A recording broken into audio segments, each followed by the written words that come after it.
Hello बच्चों, कैसे हो? मैं लाल बाल गोपाल। याद होगा हमने अपने लास्ट वीडियो में अकाउंटिंग फॉर डेप्रिसिएशन चैप्टर को स्टार्ट किया था।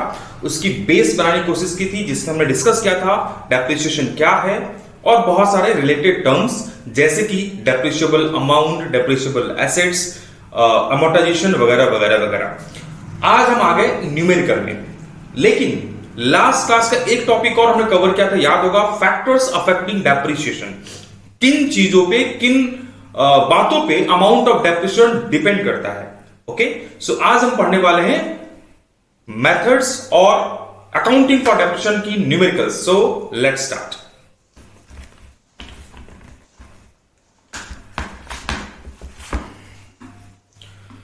देखो, हम आज जो पढ़ने वाले हैं, दिस इज कॉल्ड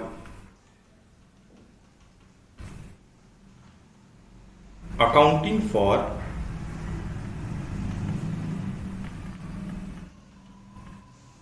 डेप्रिसिएशन।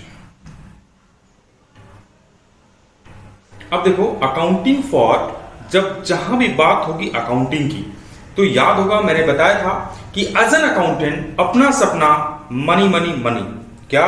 अपना सपना मनी मनी मनी। तो जहां पैसा वहां अकाउंटेंट। तो अकाउंट्स में दो चीजें हम अकाउंट्स करते वक्त, यानी अकाउंटिंग फॉर डेप्रिसिएशन करते वक्त दो चीजों का हम पता करेंगे। नंबर वन, कि कितने रुपये का एसेट खराब हुआ, that means amount of depreciation निकालना सीखेंगे।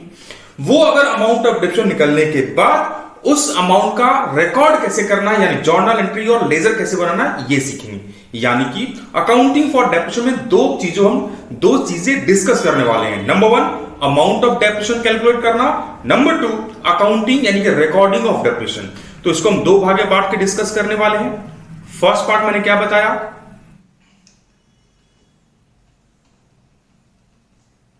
Calculation of depreciation,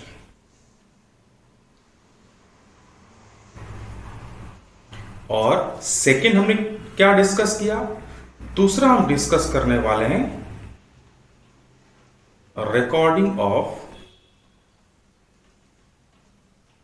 depreciation. देखो, इसमें कैलकुलेशन मतलब हम क्या फाइंड करने वाले हैं? हम इसमें फाइंड आउट करने वाले हैं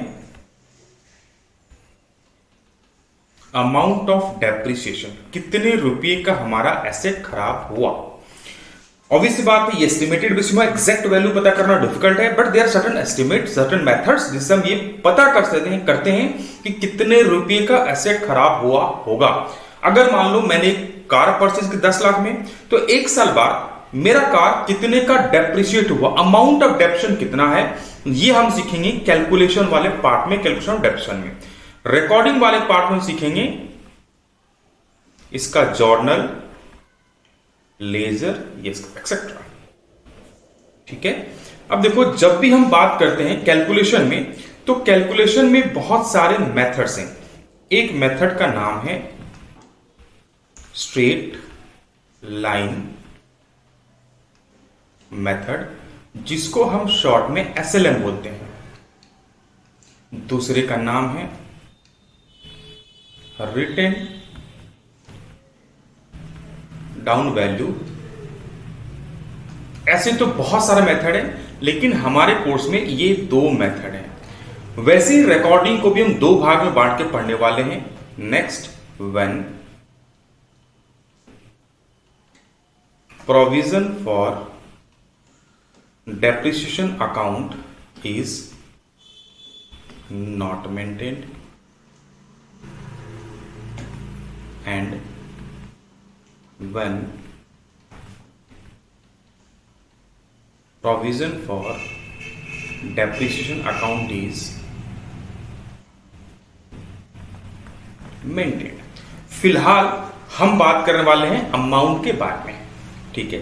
लेकिन याद रखना, जब भी हम अमाउंट निकालने जा रहे हैं, तो जो सबसे इंपॉर्टेंट है वो है cost of asset, amount of assets, sorry, amount of depreciation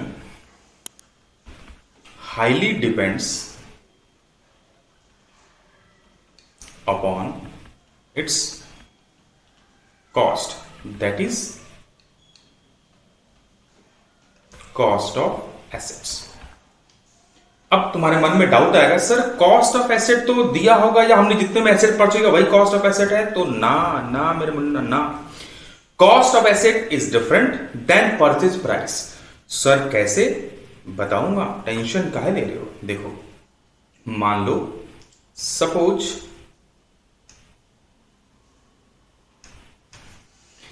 ये है मिस्टर राजन और ये गए एक शोरूम में। अभी तक ये बेचारे बेकार थे, अब इनको एक शोरूम में एक कार लेना है।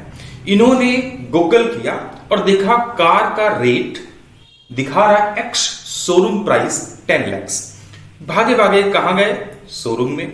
और शोरूम में बोले, भाई शोरूम वाले भैया मुझे जल्दी से एक कार दे दो ताकि अब मैं बेकार ना रहूं। शोरूम वाले ने बोला ओके, कार का रेट कितना है? 10 लाख। ये खुश हो गए, बोले हाँ मैं देख के आया हूं। बोले रुको, अगर कार का शोरूम में जो ये 10 लाख है ना, ये मेरी प्राइस है। तो ये बोले ठीक है, तो और किसकी प्राइस चाहिए ना? अगर तुम्हें कार ड्राइव करनी है तो तुम्हें इंश्योरेंस करवाना होगा, रजिस्ट्रेशन करवाने होंगे, फिटनेस टेस्ट करवाने होंगे, कुछ फिटनेस टेस्ट के कुछ पैसे भरने होंगे और कुछ टैक्सेस भरने होंगे। तो अब इनका माथा घुमा, बोले अच्छा और क्या क्या? तो कार की ये जो 10 लाख प्राइस है, this is called purchase price. ठीक है, इन्होंने कार के लिए कितना पे किया? 10 लाख। साथ में कार वाले ने क्या बोला कि देखो बिना इंश्योरेंस कराए तुम यहां से कार लेके नहीं जा सकते एज पर लॉ। 50,000 लग गया इंश्योरेंस का नाम का, टैक्सेस का नाम का मान लेते हैं 60 लग गया, रजिस्ट्रेशन के नाम का 40 लग गया। अब मुझे बताओ इनके पॉकेट से कितना गया? तो इनके पॉकेट से 11,50,000 गया। जब डेप्रिसिएशन चार्ज करना होगा तो ये 11,50,000 कॉस्ट ऑफ कार, ये 11,50,000 है। तो मैं क्या बताना चाहता था? मैं ये बताना चाहता था इस एग्जांपल से कि cost of asset and purchase price both are completely different. Cost of asset is something different और परचेज प्राइस उसका एक पार्ट होता है, नो डाउट हेवीली पार्ट होता है। तो कॉस्ट में क्या क्या आता है वही बताऊंगा। यहां तक मेरी एग्जांपल समझ में आई कि नहीं? Yes sir. Okay, so first से मैं इसको इरेज करता हूं। उम्मीद है तुम सबने इसको ड्रॉ कर लिया, नहीं तो वीडियो पॉज करो और फट से इसको ड्रॉ करो।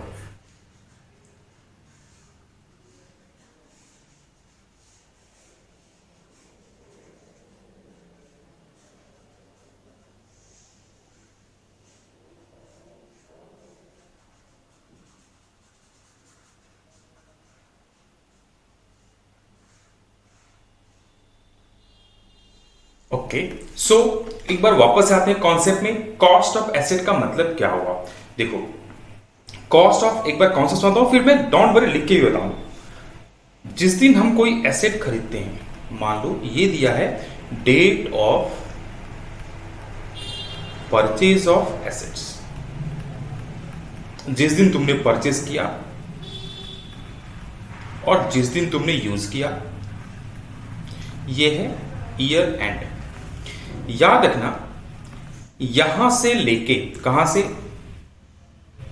Date of purchase of assets और डेट ऑफ यूज, इन दोनों के बीच में जो भी खर्चे होंगे वो सारे के सारे खर्चे कॉस्ट ऑफ एसेट्स में ऐड हो जाते हैं। फिर से बोल रहा हूं, जिस दिन तुमने कोई एसेट खरीदा, खरीदने से लेके एसेट यूज करने तक, जिसको टैक्स में वर्ड यूज करते हैं पुट टू यूज करने तक, what ever you cost you incurred, वो सारे के सारे कॉस्ट ऐड हो जाते हैं। एक दो को छोड़ के मैं आगे चलकर बताऊंगा, वो सारे कॉस्ट ऐड हो जाते हैं। सर हमने तो सीखा था सिर्फ कैपिटल एक्सपेंडिचर ऐड होता है। तो इस बीच में मान लो इनकर्ड हुआ कैपिटल एक्सपेंडिचर। याद है ना, बताया था कैपिटल एक्सपेंडिचर किसको बोलते हैं? जो बार बार रिपीटेडली नहीं होता, एक आध बार होता, उसको बोलते हैं कैपिटल एक्सपेंडिचर। तो यहां पर कैपिटल एक्सपेंडिचर भी कॉस्ट में ऐड होगा और इवन रेवेन्यू एक्सपेंडिचर भी कॉस्ट में ऐड होगा। इसके बाद यानी कि once you have use that asset, उसके बाद अगर कैपिटल एक्सपेंडिचर होता है कुछ केसेस में वो ऐड होगा, लेकिन अगर रेवेन्यू एक्सपेंडिचर होता है तो वो ऐड नहीं होगा। ठीक है, जैसे मान लो इस बीच में तुमने पुरानी कार परचेस की, कार परचेस करते वक्त उसने तुम्हें रिपेयर करवा दिया, वो रिपेयर उस कॉस्ट में ऐड हो जाएगा। But once you started using that car, again car खराब हो गई और तुम रिपेयर करवाते हो, यानी कि इस पॉइंट में तुम रिपेयर करवाते हो यूज करने के बाद, क्या ये ऐड होगा? आंसर है नहीं। ये ऐड होगा? आंसर है यस। तो जब तक एसेट यूज ना हो उस वक्त तक जितने खर्चे हुए वो सबको हम क्या करते हैं? कॉस्ट में ऐड कर लेते हैं। तो हमने क्या डिस्कस किया? कॉस्ट ऑफ एसेट्स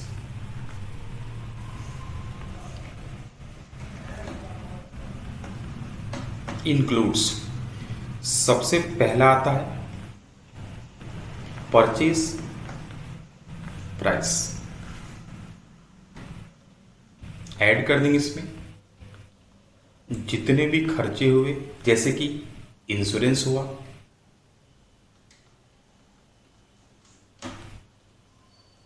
जैसे कि रजिस्ट्रेशन हुआ, इंस्टॉलेशन चार्जेस कुछ लगे, इसको बहुत बार हम इरेक्शन भी बोलते हैं, इरेक्शन चार्जेस लगे,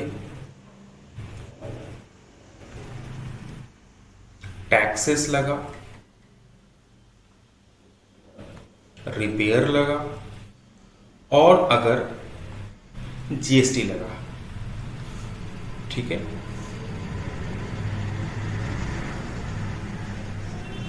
बस जीएसटी वाले केस में याद रखना कि जीएसटी का इनपुट ऑलरेडी एक बिजनेसमैन, एक बिजनेस कंसर्न ले लेता है। तो जीएसटी अगर दिया भी हो तो इसे हमें नहीं लेना है, ये कॉस्ट में ऐड नहीं होता, याद रखना। क्या जीएसटी कहा? जब वो ठीक है, राहुल का अच्छा डाउट है कि सर जीएसटी का अगर इनपुट नहीं लेंगे तो ऐड होगा कि नहीं होगा, लेकिन याद रखो अकाउंट्स करते वक्त एक इंडिविजुअल के अकाउंट्स हम नहीं कर रहे हैं, एक बिजनेसमैन के अकाउंट नहीं कर रहे, हम बिजनेस की अकाउंट कर रहे हैं और बिजनेस इनपुट का बेनिफिट ले लेता है। नहीं लिया तो कॉस्ट में ऐड कर सकते हो। ओके, एक चीज में से लेस कर देना, वो है सब्सिडी। सब्सिडी क्या होता है? बहुत बार गवर्नमेंट क्या करता हमें, एक बार मैं लिख देता हूं फिर बताता हूं। ये फाइनेंशियल असिस्टेंस बाय गवर्नमेंट। जैसे मान लो अभी कुछ दिन पहले मैंने स्कीम में एक जगह में पढ़ रहा था कि बहुत सारे स्टेट्स गवर्नमेंट अपने यहां जो इलेक्ट्रिक जो सोलर पैनल्स होता है वो उसमें कुछ सब्सिडी दे रहे थे। से अगर तो अपने बिजनेस में सोलर पैनल लगाते हो इलेक्ट्रिसिटी जनरेट करने के लिए, उसकी कॉस्टिंग मान लो आती है 5 लाख, लेकिन से उड़ीसा गवर्नमेंट ने बोला कि मैं 30% तुमको दे दूंगा, तुम अपने यहां इंस्टॉल करो। उसका मकसद क्या है? इलेक्ट्रिफिकेशन करना हर चीजों को। जहां जहां भी अगर इलेक्ट्रिसिटी नहीं पहुंच पा रहा, सोलर पैनल इजिली पहुंच पाएगा, सूरज भगवान तो सब जगह है। अब उड़ीसा गवर्नमेंट इसको प्रमोट करने के लिए कुछ दिन तक लोगों को सब्सिडी दिया। से मैं उस पीरियड में सोलर पैनल में बैठाना चाहता हूं, आई हैव इनकर्ड 5 lakhs, लेकिन उड़ीसा गवर्नमेंट से मुझे 30% मिल गया एज ए सब्सिडी, तो मेरे पॉकेट से कितना लगा? रेस्ट 70%। 5 lakhs से 70%, यानी कि cost for me while charging depreciation is 3,50,000, है ना? तो ये मेरा कॉस्ट ऑफ एसेट। मेरी बात समझ में आई? ओके, कोई डाउट? तो अगर सब्सिडी दिया है तो क्या करोगे बच्चों? सब्सिडी दिया है तो इसको हमने माइनस किया, याद रखना, इसको इग्नोर किया, और ये सारे को हम बोलते हैं expenses incurred till date of use. Okay okay, अब देखो कुछ खर्चे ऐसे हैं जिन खर्चों को हम ऐड नहीं करते। कौन कौन से खर्चे हैं फटाफट 2 मिनट में बताता हूं, इनको तुम लिख लो, इनको भी।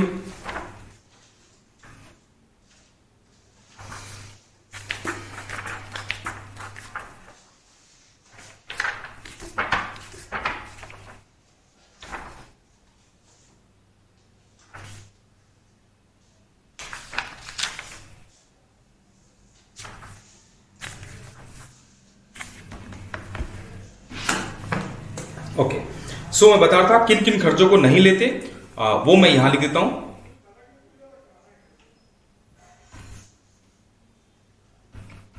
एक्सपेंसेस नॉट टू बी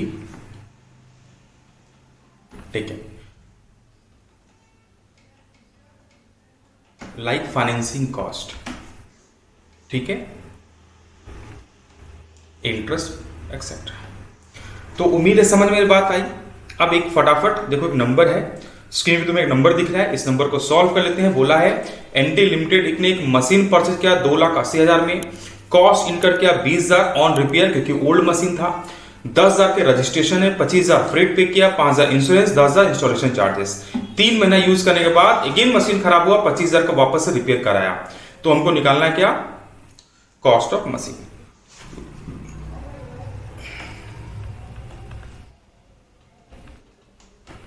तो calculation of cost of machine, सबसे पहले हम क्या ले लेंगे,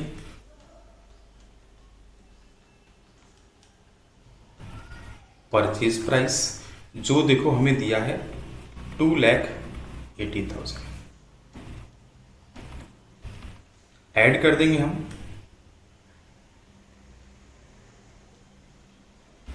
repairs, that is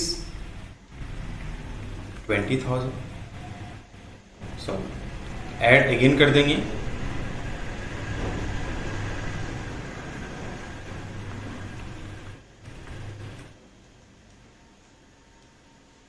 registration charges,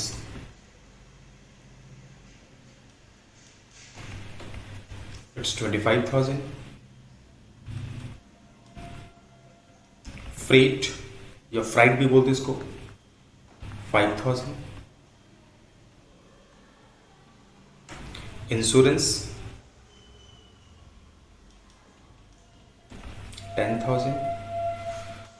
इन सबको ऐड करो तो इट कम्स टू 3,40,000। तो कॉस्ट ऑफ एसेट्स हो गया 3,40,000। लेकिन अगर तुमने ध्यान से देखा तो मैंने एक एक्सपेंसेस के साथ वही किया जो तुम पढ़ाई के साथ करते हो, क्या, इग्नोर। कौन सा, ये वाले जो रिपेयर है ना, उनको मैंने इग्नोर कर दिया। क्यों, क्योंकि एसेट यूज होने के बाद हुआ है। तो यहां लिख देता हूं मैं,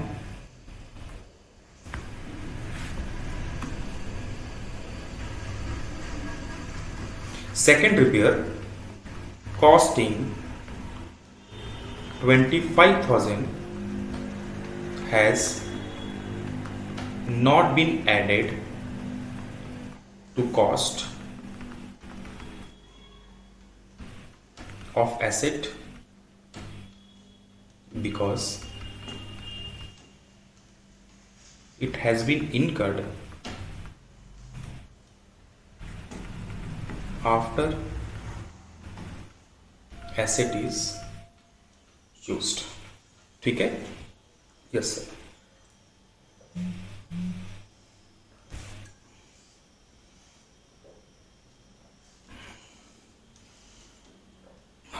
तो उम्मीद है यहां तक कोई डाउट नहीं है, समझ में आया कॉस्ट ऑफ एसेट में क्या क्या लेंगे। एक बार मैं फट से रिकॉर्ड कराता हूं। कॉस्ट ऑफ एसेट का मतलब वो नहीं होता जो हमारे पॉकेट से सिर्फ परचेज करते हुए जो सामान का पैसा गया। Cost of asset includes the purchase price, जिस दिन तुमने एसेट खरीदा उस दिन से लेकर एसेट यूज करने तक whatever cost you are incurring, that is a part of cost of assets, whether it is capital expenditure or revenue expenditure। जैसे कि इंश्योरेंस हो गया, फ्रेट हो गया, रजिस्ट्रेशन हो गया, टैक्सेस हो गई, सारे के सारे कॉस्ट में ऐड होते हैं।